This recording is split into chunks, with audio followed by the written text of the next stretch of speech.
Crystal Palace take on Leeds United this Monday night coming up. It's going to be a really difficult game. I generally think deep down there'll be a load of goals in it potentially, but it will be very tight. Both teams need that win to mathematically make sure they're safe for between now and the end of the season. I mean, both teams will go down. The relegation fight right now is between Burnley and Everton, with Norwich or Watford looking like they're already adrift in that, and there's no way for them to come out of that bottom three. Going into this game, we got to be careful. We got to watch out for players such as Rodrigo, Rafinha, two of their top players as well.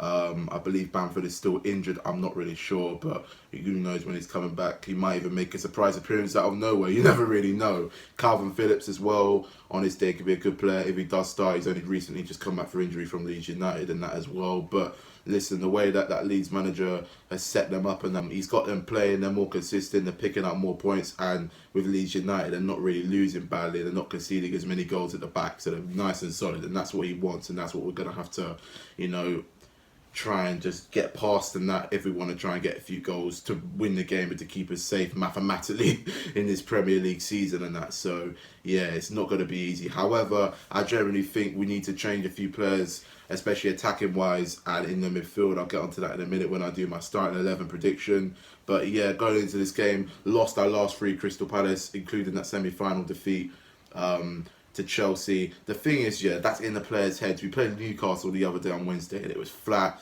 I could see by the stats and the highlights as well, we were poor, we didn't create much. The first half we were dreadful, when a goal down, it was just not our day really. There was a lack of pace and creativity up front. The players just seemed a bit flat, and I think the players need a home game to get over that Chelsea defeat at Wembley, because the fans have. Why can't they? They need to be over it by now, because we've got to try and push for that top 10 and we need to start winning games, and it's got to happen now with Leeds, Southampton, Watford, Aston Villa and Man U in our last 5 games. Oh, and Everton away as well, which is our game in hand before the Man United game as well. So we've got to start picking up some wins. I'll be disappointed if we don't win about 2 or 3 games between now and the end of the season. This home game is really important as well, because the players just need to kick up the backside from the fans just to encourage them to push and push and push to finish as high in this Premier League as we can, man. Do you know what I mean? It's never going to be easy, but if the fans are behind and if we start winning, it will just give a massive, major confidence boost to this Palace team and that, and they need that. We need a good winning run. We've been really inconsistent this season, winning 2, drawing 1, losing 3. Do you know what I mean? Then winning 2,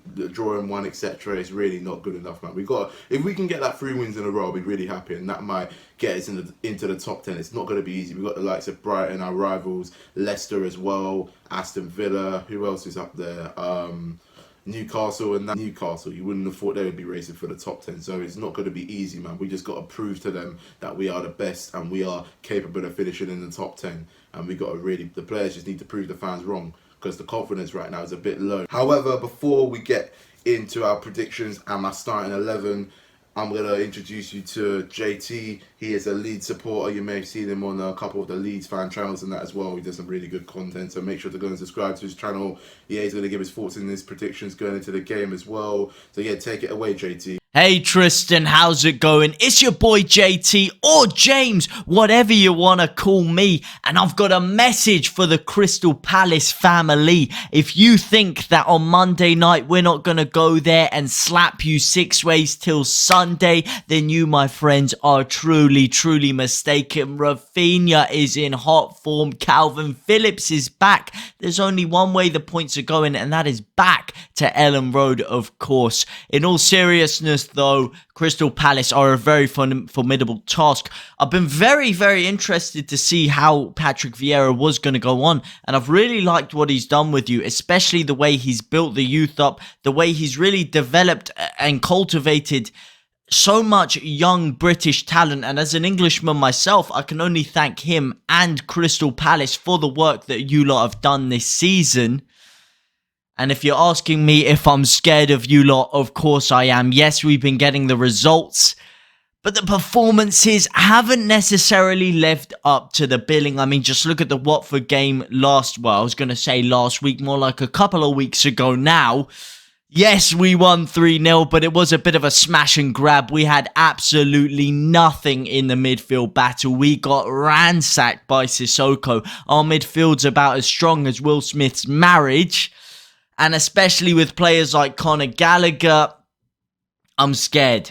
I'm scared as to what you guys could do to us. However, yourselves coming off back-to-back defeats against Leicester and Newcastle, there's a chance for us. And with Calvin Phillips coming back, the Yorkshire Pirlo, I'm telling you, I'm feeling the rhythm, I'm feeling the rhyme, and I can taste those 3 points coming home, baby, because we need it more than you lot. I know you lot are starting to get dragged back into that relegation battle. You're not too far away from us now.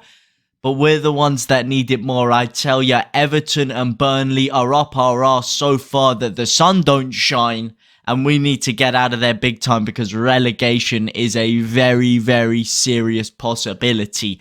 Now, if we're talking about the 1 to 11 that are going to take you guys to the cleaners, we're talking Meslier, we're talking Luke Ayling, we're talking Llorente, and we're talking the main man Liam Cooper. Very, very happy to have Cooper back. He's really helped lead the team.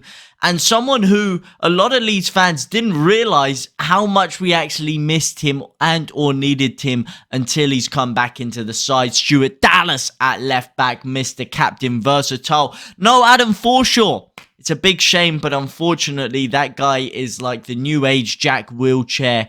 He's always injured, and it's unfortunate to see. However, Calvin Phillips is back. I would partner him up with Matthias Klitsch, who I think has been very, very underrated under Jesse Marsch. And like I always like to say, Klitsch on the shirt, Klitsch on the score sheet. You bet I'm going to be wearing that Matthias Klitsch shirt on Monday evening. I was going to say Saturday night there. In the midfield three, we're looking at Rafinha. We're looking at Dan James, and we're looking at Rodrigo Moreno, and up front, we're talking Joe Joffe Gelhardt. However, do I think he will go for that? No, I think he'll go for Dan James up front. I think he'll go for Rodrigo in the pocket, and I think he'll go for Rafinha and Jack Harrison. However, for me, it was slightly different to what I think Jesse Marsch should do. But anyway, I'm absolutely buzzing for this match. It's been about 16 days since I've seen the mighty Whites of Leeds United hit the pitch. And it's going to be a good one. That's for damn sure. But how about you guys? I haven't really spoken to many Crystal Palace fans since I've left the capital. But are you guys feeling confident? Do you think you can do us over? Let me know. And of course, support the boy Tristan down below. He's been putting in some serious work recently. Go and help him out and let him know what you guys think down below. Au revoir. Thanks for that, JT, for your thoughts and your predictions going into Monday night's game. We're now going to move on to my starting 11 prediction. Now, I'm going to go in goal with Vicente Gaeta, left back Mitchell. He needs to step up his game and that. He's been out of form lately, and I think that pressure of him getting picked for England, and maybe it's just like, you know, targeted him more on the pitch as a player from that opposition teams. You know, they're going to put a lot more man on him because they know that he's very good attacking wise going forward, and his partnership on that left hand side with Wilfred Zaha has been the reason why we scored a load of goals this season. And that, to be honest, two centre backs of Gay and Anderson. Mark Gay needs to really step up his game as well. He's been off form, hasn't really been as solid at the back recently in our last 3 games, which we've all lost, so he's got to really pick his game up. The fans need to do that for him because we haven't played at home since we last won against Arsenal. Really shows how bad we are away from home, whether it's at Wembley or any other away ground. And that, I did say Anderson as well would be the partnership with Gay. And right back, Nathaniel Klein. I don't think Ward should start. He's not good enough, and his Palace days are pretty much over, in my opinion, at the end of this season. So Klein just needs to keep on playing. And yeah, hopefully his game picks up as well, because he's been a bit not shaky, but he's not been on form really, as is, you know, most of our defenders in the team haven't really been on the best of form recently. 3 midfielders, 2 CDMs of Will Hughes, James McArthur, and in Cam, I'm going to go with Conor Gallagher. Front 3, I'm going to go with Zaha on the left, Michael Elise on the right, and John Philip Mateta back in the team up front. He was on the bench against Newcastle. I think he did come on as well. He wasn't really injured, but I don't think he was fully fit. Some of our players I don't think are fully fit as well, and their confidence is just a bit low. So they just need to pick up on that, you know, and just get back to their best. And my prediction, I'm going to be realistic. I'm going to go over 1-1. Deep down, I did say there'll be a few goals in it, but yeah, 1-1. Hopefully Palace can prove me wrong and get the win. It ain't going to be easy. Leeds are going to be really pressing and just really going to put us under a lot of immense pressure. Will we be able to contain with it and cope with it? We'll see Monday night. But yeah, it's not going to be easy. It's going to be a challenge for us. You know, we haven't played Leeds at home in a full crowd for ages in the Premier League, I don't think. Last time we did play Leeds at home, we won 4-1 last season. But our last 2 games, 2-0 defeat and a 1-0 defeat, both at Ellen Road over the 2 seasons and that. So Yeah, it's not really the best record recently against Leeds, but hey, if we can take our chances, if we can catch them out, if we can catch them on an off day, we'll get the result we needed. So up the Palace. Make sure to like, share, subscribe. Credit to my guy JT. I'll leave the link to his YouTube channel in the description down below. My Instagram and my socials, etc. will be down in the description down below. So yes, up the Palace. Let's get that result. See you lot for the vlog on Monday night against Leeds. Eagles, come on.